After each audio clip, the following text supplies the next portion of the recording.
स्वर्गीय वसंतराव नाईक साहेब, हिंदू हृदय सम्राट बाळासाहेबजी ठाकरे या सर्वांना मी आधी वंदन करतो। आज आपल्या सर्वांना माहीत आहे की आपल्या इथे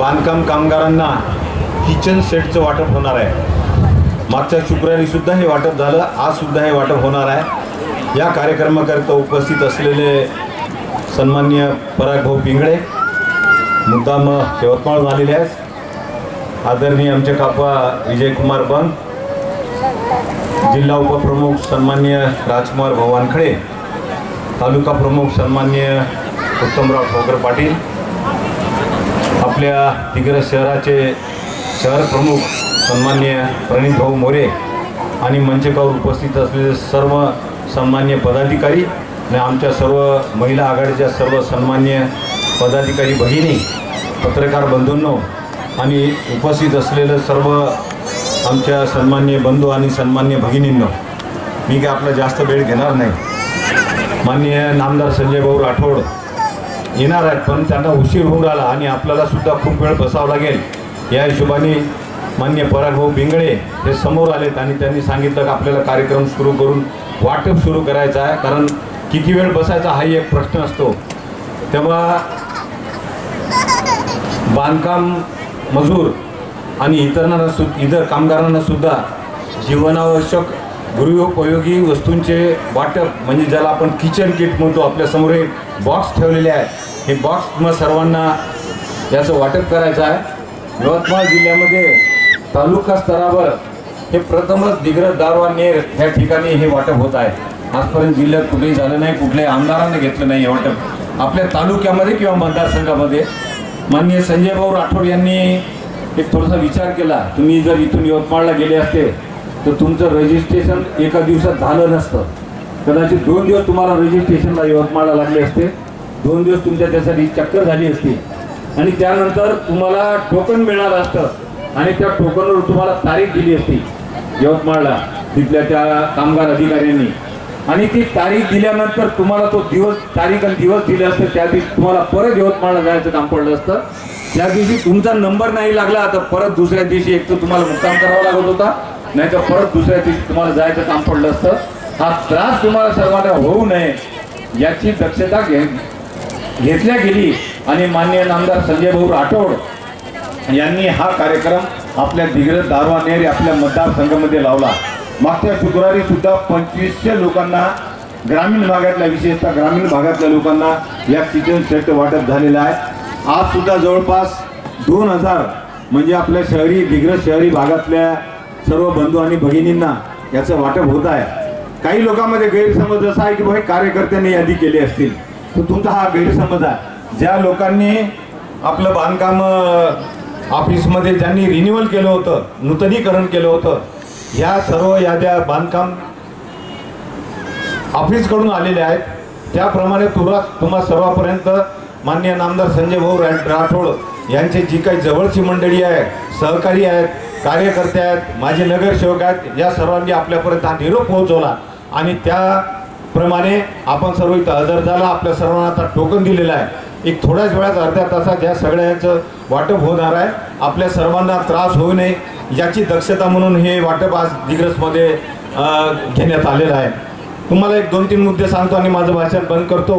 आता सध्या आपल्या त्या विरोधक मंडळीने सांगितलं काल की टॅक्स हे सत्तेवर असणारे लोकच लावतात आणि टॅक्स न लावू नये, त्यावर स्थगनादेश म्हणजे स्टे हा सुद्धा या सत्ताधारी मंडळीचा आणला। ही सपशेल गोष्ट खोटी आहे। टॅक्स हा नियमाप्रमाणे लागत असतो। जर कायद्याप्रमाणे दर 4 वर्षांनी टॅक्सची आकारणी होत असते आणि तो टॅक्स वाढत असतो, परंतु टॅक्स वाढला नाही पाहिजे, कारण जास्त भुर्दंड गोरगरीब लोकांना बसला नाही पाहिजे। या हिशोबाने माननीय नामदार संजय भाऊ राठोड यांनी आपल्या महाराष्ट्राचे लाडके मुख्यमंत्री माननीय नामदार शिंदे साहेब, एकनाथजी शिंदे साहेब यांच्याकडून त्या टॅक्स आकारणीवर आता तात्पुरती स्थगिती घेतलेली आहे। याची कोणाला क्रेडिट घेण्याचं काही कारण नाही आणि विरोधात जे काही बोलतात, तुम्ही करून दाखवा ना बाबा, करून दाखवा, नंतर ओरडा। काम करणाऱ्याच्या विरोधात कोणी ओरडत असते, काम न करणारा ओरडत असते। काम करणारा माणूस कधीच ओरडत नाही.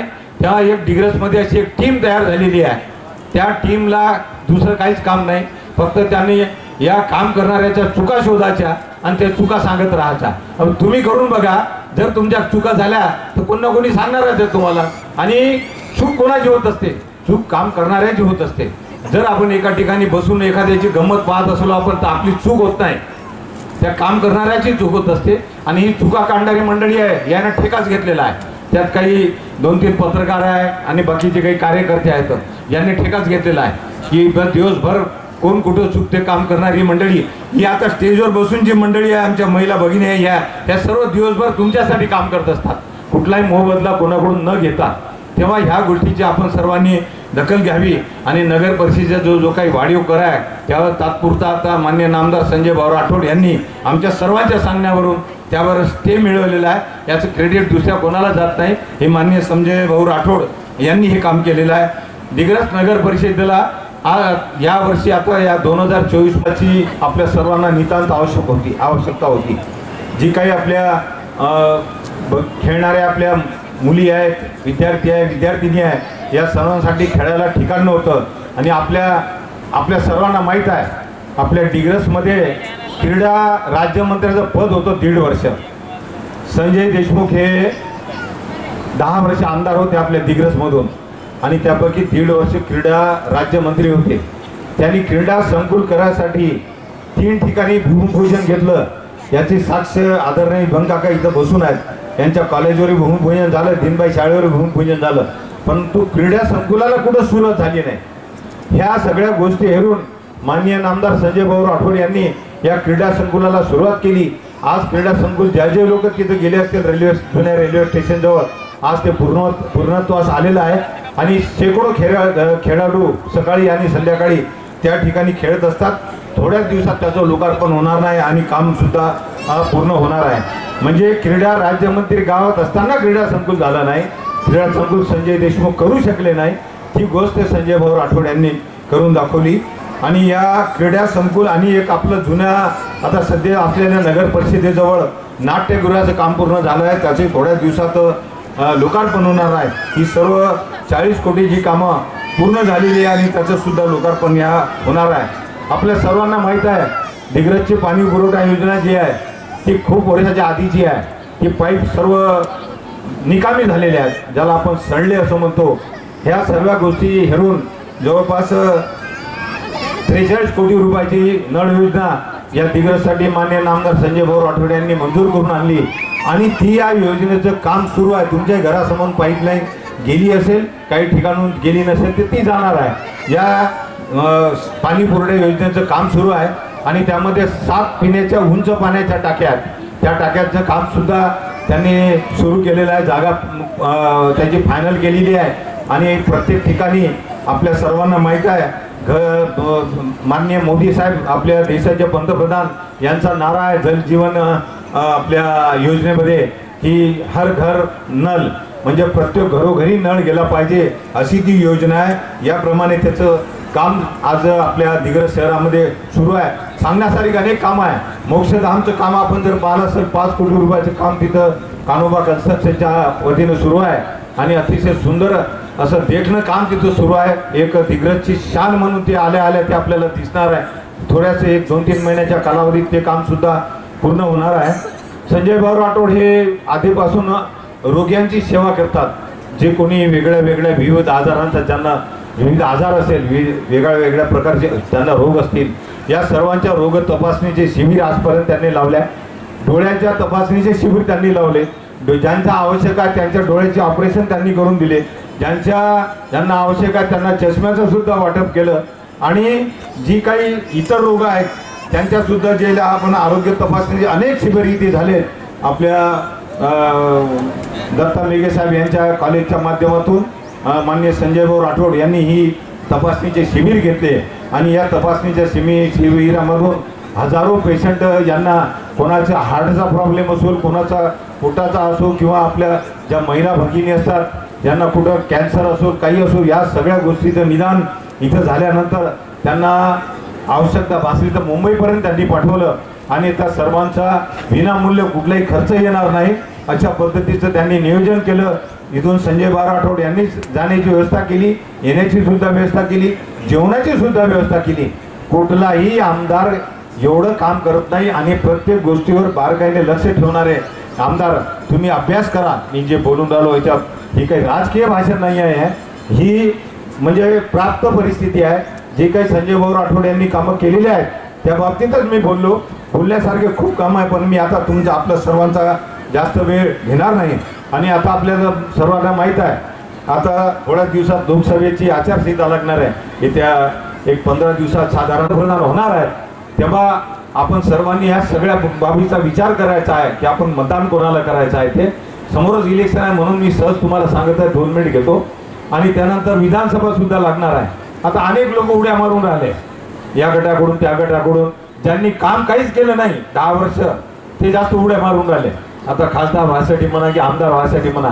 तेव्हा आपल्या सर्वांना विनंती आहे की थोडंसं डोळस बुद्धीने आपण सगळं बघितलं पाहिजे आणि कोणाला मतदान करायला पाहिजे, कोण आपल्या कामात येतो, कोण कामात आले आणि ज्यांनी स्वतःची तुमडी भरली 10 वर्ष, अशापासून सावध राहा आणि चांगल्या व्यक्तींना मतदान करा. येणाऱ्या लोकसभेमध्ये, विधानसभेमध्ये मी आपल्या सर्वांना ही शेवटी विनंती करतो. आणि मला बोलण्याची संधी दिली त्याबद्दल मी आयोजकाचा आभार मानतो आणि थांबतो. जय हिंद, जय महाराष्ट्र. धन्यवाद भाऊ. अत्यंत महत्त्वपूर्ण मार्गदर्शन आणि माहिती आदरणीय सुधीर भाऊ देशमुख यांनी दिलेली आहे. आजच्या या कार्यक्रमामध्ये मंचावर उपस्थित सर्व मान्यवरांचं शब्दशुभनानं स्वागत झालेलंच आहे. नंतर आमचे आदरणीय प्रेमभाऊ राठोड आलेले आहेत आणि दिनेशभाई लड्डा आलेले आहे. मी त्यांचं शब्दशुभनानं स्वागत करतो. आमचे मित्र जिल्हा परिषद सदस्य आतिशभाऊ राठोड आहेत, त्यांचे मी शब्दशुभनानं स्वागत करतो. रमेश कारभारी आहेत, त्यांचं शब्दशुभनानं स्वागत करतो. यानंतर आमंत्रित करतो शिवसेना जिल्हा प्रमुख माननीय परागभाऊ पिंगळे की यांनी आपलं संबोधन या ठिकाणी व्यक्त करावं.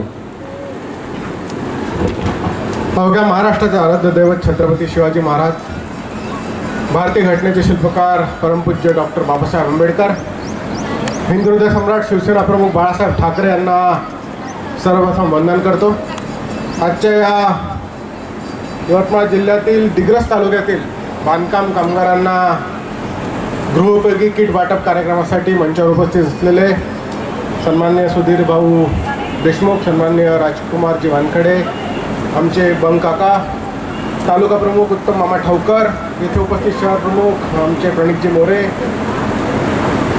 उपस्थित सर्व मंचावर उपस्थित सर्व मान्यवर बांधवांनो, भगिनी आणि मातांनो, आपण बघितलं मागच्या शुक्रवारी आपण जवळपास 2,500 लाभार्थ्यांना हे किट वाटप आमदार संजय राठोड यांच्या उपस्थितीमध्ये या ठिकाणी केलं.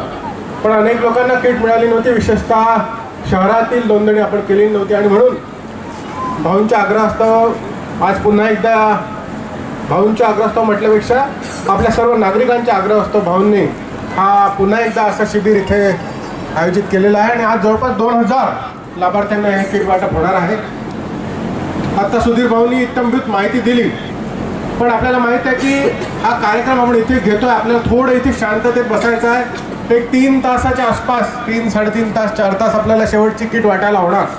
आणि आपण जे टोकन क्रमांक आपल्याला दिले आहेत 1 पासून तर 2,000 पर्यंत, त्यानुसार आपल्याला इथे बोलवलं जाईल, आपला फोटो काढला जाईल आणि आपल्याला त्यानंतर किट त्या ठिकाणी जिथे आपल्याला सांगितलं आहे तिथून किट मिळणार आहे. पण आपल्याला इथे या सावलीमध्ये बसायला मिळतं आहे, इथे कूलर्स चालू आहे. आपण प्रयत्न केलेला आहे की पाणी, आपल्याला बिस्किटचा पुडा, नाश्त्याची व्यवस्था, हा सर्व व्यवस्था आपण केलेली आहे.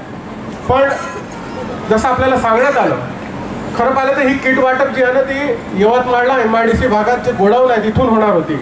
आणि प्रत्येक कामगाराला इथून यवतमाळला जाणं होतं. तिथे सकाळी 4 वाजतापासून लाईनमध्ये लागणं होतं. आणि मी तिथे बघितलं की लाईनमध्ये लागताना मग कामगार बांधव काय करतात, एक चप्पल काढून ठेवतात लाईनमध्ये, कारण दिवसाला 400 लोकांना किट वाटप होतं. एक चप्पल त्या लाईनमध्ये लावतात, एक चप्पल घेऊन कुठेतरी झाडाखाली बसतात, उन्हातानात बसता येत नाही म्हणून. आणि 400 लोकांना तिथे किट वाटप असतं. तिथे 10 वाजता किट वाटप सुरू होतं आणि तिथे 1,000, 1,500, 2,000 बांधव तिथे पोहोचतात. आणि 400 लोकांचं किट वाटप झाल्यानंतर ते शटर डाऊन केलं जातं आणि उर्वरित 1,600 लोकांना सांगितलं जातं की आपण उद्या या. आणि नेमकी हीच अडचण नामदार संजय राठोड यांनी ओळखली आणि त्यांनी हे माझ्या मतदारसंघातल्या बांधवांना आणि भगिनींना हे कुठे आपल्याला यवतमाळला जायला लागू नये. आणि महत्त्वाचं म्हणजे आपण अनेक लोक इथे बसलात. आपल्याला माहीत आहे मागे याचं एक पेटी वाटप होतं आणि या पेटी वाटपमध्ये अनेक दलाल घुसले होते आणि या दलालांनी 500 रुपये 1000 रुपये अनेक लोकांकडून आपल्यातल्या पण लोकांकडून घेतले असतील. तर हे दलाली पण माझ्या मतानं सांगायला लोकांना कुठेही त्रास होता कामा नये. त्यांचे 500 1000 रुपये जाता सुद्धा कामा नये.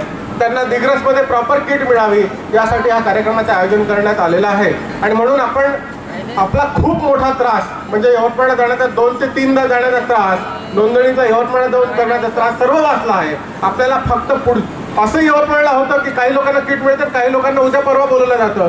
तसंही इथे होणार नाही आहे. इथे बसलेल्याला प्रत्येकाला पुढच्या 4 तासामध्ये किट मिळणार आहे. आणि म्हणून माझी आपल्याला विनंती राहील की ज्या पद्धतीने आपल्याला टोकन क्रमांक देण्यात आलेला आहे त्यानुसार आपल्याला मंचावर यायचं आहे, तिथे फोटो काढायचा आहे, त्यानंतर आपल्याला ही किट वाटप होणार आहे.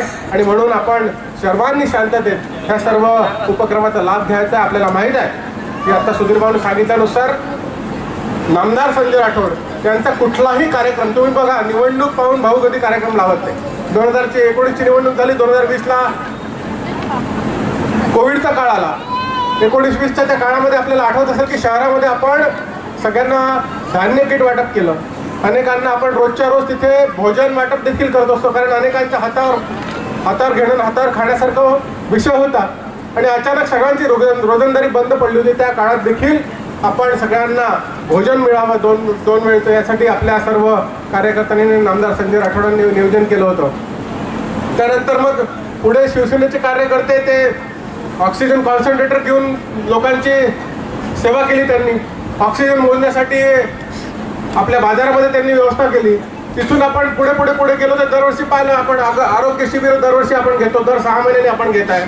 शिक्षणासाठी मदत आहे, शिष्यवृत्ती वाटप आहे, तसाच गुणवंताचा गौरव आहे. असे निरंतर उपक्रम नामदार संजय राठोडांच्या माध्यमातून होत असतात. त्यांचा विकासात्मक दृष्टिकोन आपल्या सगळ्यांना माहीत आहे. आणि म्हणून आपले सर्वांचे आशीर्वाद हे नामदार संजय राठोड यांनी त्यांच्या सर्व सहकार्यांना आपण ठेवायचे आवाहन करतो. आपण किट वाटपला सुरुवात करणार आहोत. पुढच्या 3 तासामध्ये सर्वांना किट मिळणार आहे. आणि म्हणून माझी विनंती राहील की सर्वांनी आपली जागा सोडू नये. ज्यांचा टोकन क्रमांक इथे मंचावर घेतला जाईल त्यांनी त्वरित इथे यायचं आहे आणि लाईनमध्ये जाऊन आपली किट घ्यायची आहे. या अनुषंगाने आता दारव्यामध्ये आम्ही बघितलं, त्या दिवशी आम्ही 4 तासामध्ये जवळपास 2400 लोकांना किट वाटप केला. आज इथे 2000 लोक आहेत. 3 तासामध्ये 3.5 तासामध्ये आपलं किट वाटप होणार आहे. आपल्या पुन्हा एकदा आवाहन करतो की आपण शांततेत सर्वजणांनी मंचावर यायचं आहे आणि आपल्या या किट वाटपाला आयोजन समितीला आणि सर्व इथे असलेल्या व्हॉलंटिअर्सला आपण सहकार्य करायचं असं आवाहन करतो आणि थांबतो. जय हिंद, जय महाराष्ट्र. धन्यवाद आदरणीय पराग भाऊ.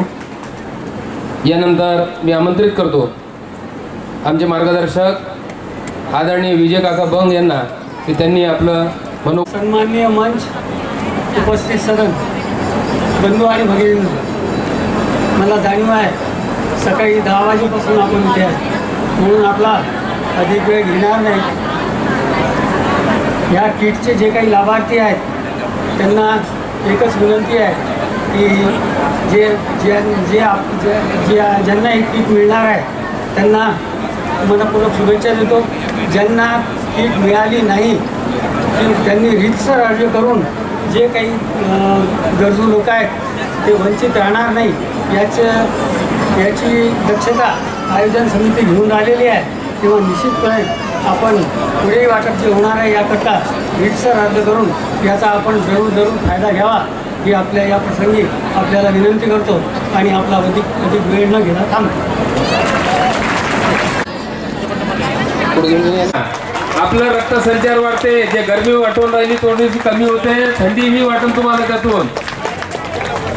1 ते 10 टोकन क्रमांकाच्या भगिनींना किट वाटप होत आहे. त्यांचा या ठिकाणी त्या भगिनी येतील, मी त्यांना विनंती करतो. 11 ते 20 टोकन क्रमांक, 21 ते 30 टोकन क्रमांक असलेल्या भगिनी येतील. यानंतर 31 ते 40 टोकन क्रमांक असलेल्या भगिनी येतील. गडबड करू नका. किट वितरण होत आहे.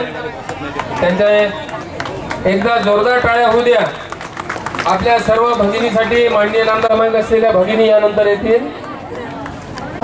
आरोग्य शिबिराच्या माध्यमातून अनेक आजारावर, प्रत्येक गोष्टीवर बारकाईने लक्ष भाऊ ठेव.